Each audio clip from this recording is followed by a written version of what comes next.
can give an answer? Can I unmute? Well, I already did. But, yeah. So, what I don't get here is why would you keep the bugs away when the bugs are meant to go on the plant for like pollination and all that? Okay, so lots of bugs can eat the plants, and you might not want your lettuce with little holes in it. So it depends what kind of bug it is. Some bugs are beneficial to plants, but some eat it and kind of destroy the crop. But that's a great point, Aaliyah. And lots of you had lots of great points about keeping pests away. And Ria, as you say about wind pollination, obviously that couldn't happen in a greenhouse. So yeah, there's lots of great ideas there about reflecting light. So yes, more light is available in a greenhouse. But it's mainly to do with temperature. So if we're growing plants outside now, for instance, I can tell you from trying myself, nothing is really going to grow at the moment. Yes, I've done the register. I've done that already.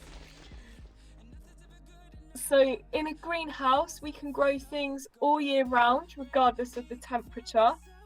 This just helps protect the plant from the kind of the weathers as such. Yes, Kian, I did mark you in. Everyone who's on the list, who's joined the call, is marked in. So don't worry about that. I'm about to submit it because I do it within the first 10 minutes, and then I wait 10 minutes to send it off as such. Okay.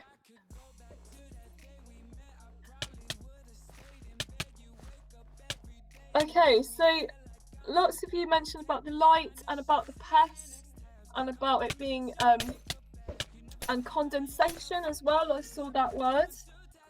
So that's another thing that greenhouses can do, is that it can keep the condensation in because it's warm and there might be more water available. So as you can see, there's 4 correct answers there. So lots of you had the right idea about why we grow plants in a greenhouse. And if we think about what we need for photosynthesis, this came up in a lot of your documents when you were doing the exam question on the Google Classroom last week. A lot of you struggled to get the whole equation for photosynthesis. So the equation is carbon dioxide. Okay, so there's air in the greenhouse, and there's a higher concentration of carbon dioxide. We've got carbon dioxide plus water.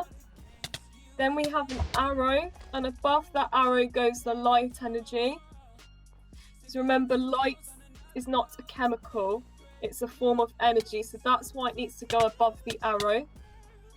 And the products of photosynthesis, so what we get is glucose and we get oxygen. So that is the equation for photosynthesis. And again, because the plants are watered regularly in the greenhouse, they're getting the reactant that they need for photosynthesis, which is water and carbon dioxide.